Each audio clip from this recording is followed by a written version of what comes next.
Hi everybody, this is Ken Fish. How are you? I'm the founder of Orbis Ministries, and I want to just talk to you briefly today about one of the greatest challenges there is in being a Christian. Do you know what that challenge is? Living like it. Yeah, that's right. I actually want to look at two passages of scripture that interrelate with each other. The first one is a famous passage about love. It comes out of the book of 1 Corinthians, and I'm looking at chapter 13, and it says this. It starts with some more, but I'm going to just keep it short here. It says in 1 Corinthians chapter 13, starting in verse 4, "Love is patient and kind. Love does not envy or boast. It is not arrogant or rude." Well, let's talk about a couple of those words, patient and kind, and it's not arrogant or rude. You know, there's a lot of inflamed sentiment in our world today, and much of it has to do with the mistreatment of other people. At the moment, a lot of it's revolving around racial tension, but there have been other things that have come to the fore and have been in the media in the last few years. And you know, oftentimes Christians get caught in the crossfire and they don't know what to say. Well, let's just think about this for a moment. If love is patient and kind, and let's focus specifically on patient and kind. Patient means we're not easily aroused to anger. Patience means we bite our tongue at times when we might want to say something else. Patient means when we might want to react or overreact, we don't. We stop instead. Love has these attributes about itself. It governs the person who is filled with love. Here's another one. It says, love is kind. Well, what is kindness? Kindness is a positive attribute. When I was talking about patience may actually be things that we don't do. But when we talk about kindness, these are positive actions that we take that somehow demonstrate the nature of God, the character of God. And so when we think about kindness, there are many things that we might do that are kind, that show people the face of God. You know, I remember when my own children were in junior high and high school, there were many times that their friends were actually very unkind. This might look like excluding them from particular activities. It might look like kicking them out of the peer group, the social group that they belonged to because they weren't cool enough or they didn't have enough money. You know, when you think about a lot of the things that are in the news today, much of this is, well, exclusionary behavior because that person doesn't fit. They seem somehow different from us, whether it's because they talk differently, they came from another country, their skin color is different, but sometimes it can be very difficult to relate to people who are different from us. And so when we talk about love being patient, when we talk about love being kind, and we talk about what is kindness, I think kindness includes embracing people and showing them real actions that are consistent with the character of God. The scripture goes on and it says this, it's not arrogant or rude. Well, if you think about some of the things that we've seen in the news and that unfortunately continue to pop up in the news, you think about the things that go on at a minimum, and I'm certainly understating it, at a minimum, many of the things that we see, the behaviors that go on, the words that are spoken, these things are both arrogant and they are rude. Oftentimes they go worse. They're downright violent. But when we talk about things that are happening in our world, we as Christians are called to be loving people, and that means we need to refrain from things that are arrogant and rude. And so I can think of many stories I've known, but here's a really particularly acute one.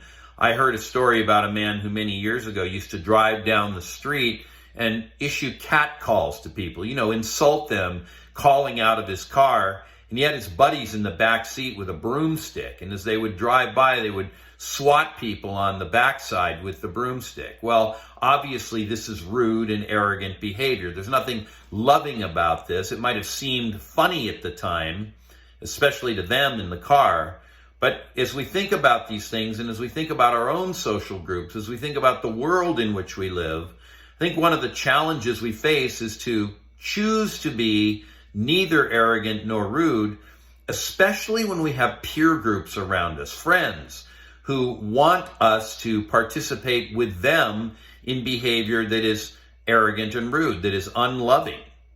And so part of what we have to do as believers is constantly choose the good rather than choosing the evil. And in fact, I want to go further. In the book of 1 John, John the Apostle writes this. He says, if anyone says, I love God, and hates his brother, and we might add his sister, if anyone says this and then behaves this way, this person is a liar. For he does not love his brother for he who does not love his brother whom he has seen cannot love God whom he has not seen. And this commandment we have from him, meaning from God himself. Whoever loves God must also love his neighbor. Well, I started out by describing some of the attributes of love from the love chapter in 1 Corinthians 13. Love is patient. Love is kind. It is not arrogant. It is not rude. And so with that, we can now think about people around us who may not be like us. They may not live like us. They may not have our background. They may speak a different language, or they may speak our language with a strange accent. They may have behaviors and affectations that we don't agree with. They may have come from a different neighborhood, a different part of town, maybe a part of town that we're not from and frankly don't really relate to very well. In fact, maybe we don't even want to relate to it. I mean, these are things that are very real. This is where, as they say, the rubber meets the road. But in this, the Bible tells us that those who don't love the person who's right in front of them, whom they can see, absolutely cannot love God, whom they cannot see. And so with this, Christianity is actually very, very practical. And I want to encourage you as you go through life, as you interact in school, or it may be later in the workplace, it may be with friends and neighbors, it may be even with family members who are difficult to get along with. It may be with people with a different skin color. It may be with people who speak differently from you. It may be people who don't have as much money as you do. Or on the other hand, it may be people who have more money than you have. And, you want to take away from them because you think that they've somehow been unkind to you or cruel. Well, the Bible gives us actually quite practical guidelines, doesn't it, on what it looks like to live as Jesus lived in the world. And so I want to challenge you as you are going through these videos, as you're attending this conference, I want to challenge you to stop and think, who do I have in my world? Or even more, who do I periodically run up against in my daily living? People that maybe I don't see very often because, well, if I'm honest, I'd rather not be around them. And so I've built a world that kind of excludes them, where I don't need to see them. I don't have to interact with them. Who are those people? And how might I best show them the love of God? And with it, I want you to think about things that they may say and do that might annoy or irritate you, that might make you want to exclude them from your world or your circle of friends. And I want you to be patient with them. I want you to think about, how can I show them a slow fuse rather than a fast fuse? How can I include them even when my natural self, what Paul the Apostle calls my flesh, might want to exclude them? Not only that, how can I go further? How can I be kind? How can I reach out to them by showing them what some people might call random acts of kindness? How might I surprise them by including them in the world that I live in order that they and I might have some kind of, fellowship is the word that the Bible uses. What would that look like? What would be those behaviors? How do I choose those things? And then on the matter of arrogance and rudeness, how do I stop myself from making snide and cutting remarks? How do I stop myself from undertaking actions that are inconsistent with refraining from rudeness, I think is the way we want to say that. And think about those people and think about this. There used to be something called the golden rule. Not many people talk about it anymore. It doesn't come from the Bible, but it certainly is based on Bible principles. The golden rule says, do unto others as you would have them do unto you. And so with that, think for a few minutes about how could I show that kind of relationship, that kind of, gentleness and kindness to other people so that I wouldn't appear arrogant and rude. Here's another way of thinking about it. For a minute, if you can, do what we'll call a thought experiment. Step out of your body. I mean, I know you literally can't do that, but imagine that you could. Step out of your body and go stand across the room and watch yourself interact with other people. Think about your tone of voice. Think about whether you're curt with them and cut them off. Think about whether you're dismissive of their ideas without even having heard them. That's not to say you have to agree with everything you hear, but when you respond, do you respond in a manner that is respectful, that is measured, that is courteous? I mean, these are all indicators of love. And remember, if you can't do this with somebody who's right in front of you, whom your eyes have seen, you actually don't love God. And so with that, what it means is you may call yourself a Christian, but in terms of the practical lived reality, your Christianity is a sham. That means your Christianity has no power. It has no power in your life, and for those around you who are observing you, who are watching how you live, your Christianity has no power for them either, and you've actually compromised what we would call your testimony. You actually are not a credible witness. You are not a credible bearer of the good news of Jesus in the world.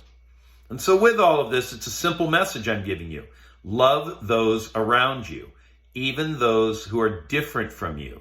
Sometimes it's a lot harder than it sounds, but the concepts are deceptively simple. We are called in this world to be like Jesus, is what the scripture says. And because we are called to be like him, we must show love to all men and to all women, including those who are the hard to love, including those who are different from us, whether in speech or appearance or dress or nationality or origin. Let's go out and love the world together. Think about the people around you that you can do this with in a concrete and practical way, and be brave enough to resist the tendency that your friends, that the crowd around you may want to push you into to exclude other people. Many years ago, I had a guy that I knew when I was in high school, and he and I were reasonably good friends. I mean, he may not have been my best friend, but we were pretty good friends.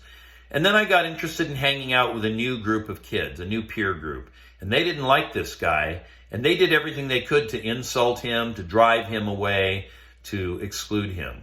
Well, I'm not proud to admit it, but because I wanted to hang out with the cool kids, I did the same thing so I would be like they were and show them that I wasn't going to be friends with this other guy with whom I already had a relationship.